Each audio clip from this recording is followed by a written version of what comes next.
en Ucrania.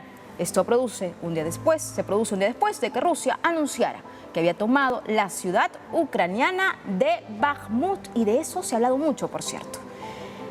Y a continuación, para profundizar este tema, me voy a comunicar con Jochen Kleinschmidt, politólogo e investigador de Alemania. Espero haber pronunciado bien su nombre, Jochen. Muy buenos días desde Perú. Excelente, Carmen. Muy bien, muchas gracias. Muy buenos días, muy buenas tardes para allá seguramente. Jochen, yo quería consultarte primero cuáles son tus impresiones y tu balance. A ver, por un lado hemos tenido un acercamiento frustrado por parte de Luis Ignacio Lula da Silva, siempre incluso tuvo algún tipo de pronunciamiento sobre esta guerra, eso por un lado. Pero por otro lado, podemos ver también el actor político de China, porque básicamente aquí lo que se ha generado son acuerdos y similitudes, ¿no? Hacia dónde vamos en esta guerra, y al parecer el Kremlin y China quedan en el polo opuesto. Jochen, adelante. Como dices tú, el G7 siempre es un espectáculo mediático, sí, donde se enfoca la atención mucho en los pronunciamientos y las acciones de líderes individuales. Y al lado de este espectáculo mediático también existe un cumbre G7 que es más de carácter funcional, administrativo, donde se juntan esencialmente grupos de trabajo de diferentes ministerios y agencias administrativas de esas 7 economías gigantes y también de los países invitados según su membresía en las diferentes iniciativas. Así que realmente una gran parte del trabajo concreto se hace en esos grupos de trabajo, por ejemplo, sobre una iniciativa para la construcción y el apoyo y el financiamiento de infraestructura en países del sur global para hacer frente a la iniciativa Una Franja, una Ruta de la República Popular China. Lo que también está avanzando, vamos a ver los resultados concretos, posiblemente en unos meses cuando se publican los resultados de los grupos de trabajo. Y hay otra iniciativa, solo para dar un ejemplo, sobre el compartimiento de datos en el contexto de la inteligencia artificial generativa, lo que puede generar obviamente problemas legales de mayor impacto en términos de derechos del autor, de derechos propiedad intelectual, etcétera, etcétera.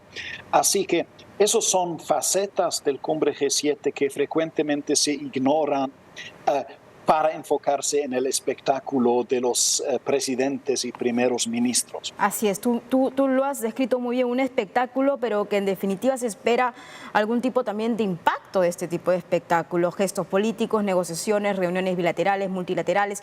Pero lo cierto es, en resumen, ¿qué tanto puede ayudar esta reunión del G7? Porque por un lado hay diversos ángulos, ¿no? ¿Buscar la paz? ¿Se está buscando la paz o se está militarizando a Ucrania de una forma que es lo que precisamente quiere el presidente Volodymyr Zelensky, de tener más armas para poder luchar y recuperar los terrenos que por el momento, ahora después vamos a hablar de Bakhmut, pero por el momento estarían en manos del Kremlin? Pero en todo caso, ¿sirve para afianzar la paz o sirve también para generar otra escalada de violencia? Te lo pregunto como analista. En realidad, pues el apoyo armamentístico a Ucrania es la única manera como se puede avanzar la paz, dado que Rusia oficialmente el portavoz del gobierno ruso se ha pronunciado al respecto ya de manera repetida, ha dicho que la Federación Rusa va a implementar sus fines con medidas militares, quiere decir con una continuación de la guerra. Así que todas las voces que llaman a negociaciones, incluso la voz de Lula, obviamente, y de sus tweets, que me parecen un poco en realidad confuso, deben contar con esa realidad que Rusia en este momento no quiere negociaciones, y así que el apoyo de la defensa y de la recuperación de territorio de Ucrania es la única posibilidad visible. Es el único camino, es la única alternativa, y vamos a ver también cómo comienza a manejarse eso. Ahora, con respecto a Bakhmut, porque hay muchos discursos de ambos lados, correcto. Por un lado, el Kremlin dice que tiene todo el lugar sitiado. ¿no? Le corresponde Bakhmut. Y por otro lado, Volodymyr Zelensky en conferencia de prensa precisamente durante este evento en el G7 dijo que no, que lo habían recuperado totalmente. De hecho, o sea, hay que partir de una cosa importante, Joket, que la información no es tan certera. ¿Cómo poder validar y corroborar la información de ambos líderes? Porque Bakhmut es un sitio muy importante, es un lugar estratégico en esta guerra. Bueno, uno podría discutir cuán estratégico realmente es Bakhmut. Sobre todo hoy en día tiene un valor simbólico para el liderazgo ruso porque, o sea, por accidente o con alguna idea detrás, se pronunciaron muy temprano en la guerra que sí quisieran ir por lo menos hacia Bakhmut. Lo que no fue tan percibido en los medios occidentales, pero aparentemente es una razón porque tiene tanto peso simbólico para la Federación Rusa en esta guerra.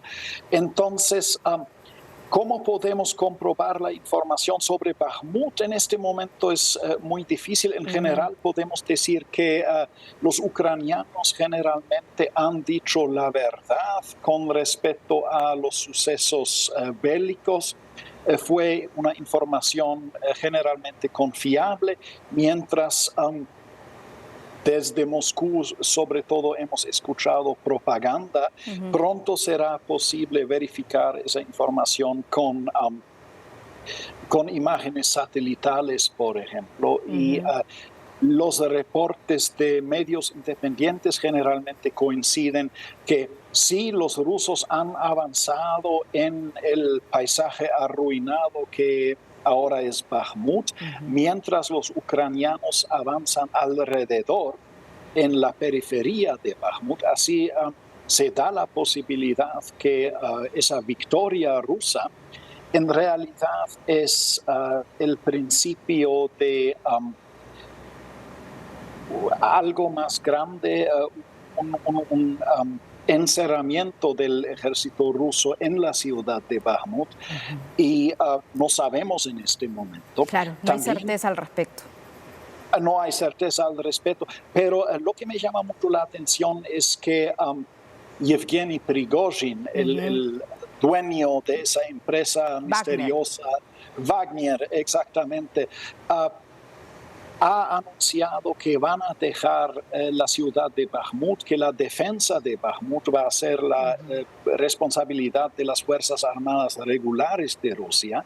Y así algunos expertos dicen que posiblemente ahora con el avance de las fuerzas ucranianas alrededor de la ciudad va a ser una oportunidad para dar la culpa para la pérdida, para una futura pérdida de la ciudad a las fuerzas regulares y así posiblemente empezar con represiones políticas contra el liderazgo de las Fuerzas Armadas rusas. Posiblemente. Y yo también quería consultarte acerca de que, porque para muchos había una demora por parte de los países interesados en apoyar a Ucrania para esta ofensiva, esta contraofensiva y recuperar sus territorios. Por ejemplo, los Estados Unidos, ¿no? Hay otra partida, otro presupuesto. ¿Consideras que ha sido oportuna o la mirada estadounidense ha sido estratégica en esta guerra en Ucrania? ¿Por qué tanto la demora? Muchos se preguntan, porque Volodymyr Zelensky en cada evento que tiene, en cada participación pública, aboga por armas militares, por cuestiones básicas para seguir defendiéndose. Bueno, son lamentables en realidad las demoras. Yo creo, observando esos procesos desde el principio de la guerra, yo creo que detrás de la estrategia estadounidense está la voluntad de mantener sólida el bloque de la OTAN, la alianza occidental que es responsable para la mayoría de la ayuda militar a Ucrania, sobre todo para incluir países más escépticos y con más dudas frente al éxito de Ucrania en esta guerra, como por ejemplo Alemania, que tradicionalmente ha sido un fuerte socio comercial de Rusia y que incluso ha tenido gobiernos simpatizando con el régimen de Putin, ¿no? Lo que ha causado cierta incomodidad, para decirlo así, entre los gobiernos de Europa Central como Polonia, República Checa y obviamente Ucrania también. Así que las demoras se producen para llevar adelante esa ayuda militar como bloque y no como países. Como países, correcto, Exacto. entiendo. Pues para ser como bloques de fuerza, pero no como países independientes. Y eso también es comprensible en la estrategia pues, que tienen estos países en medio de la comunidad internacional. Por último, preguntarte, ¿consideras tú que ha recibido un desaire el presidente de Brasil, Luis Ignacio Lula da Silva? Porque básicamente llevaba un planteamiento, lo ha tenido por meses Luis Ignacio Lula da Silva, de cómo ser un actor geoestratégico pues, en esta guerra, y definitivamente quería marcar su cuota de paz, pero no le están dejando, ¿no? ¿Tú cómo consideras eso? No entiendo en este contexto la diplomacia brasileña.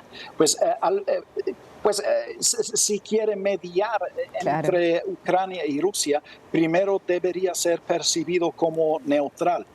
Pero si quiero ser percibido como neutral, es mejor no repetir la retórica bélica de los dos lados de esta guerra.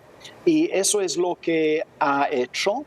No en sus votos en las Naciones Unidas, en realidad, pero en sus pronunciamientos ha repetido elementos de la propaganda rusa, que también es la culpa de Ucrania, etcétera, etcétera, cuando Ucrania visiblemente ha sido víctima de la agresión bélica rusa desde el año 2014.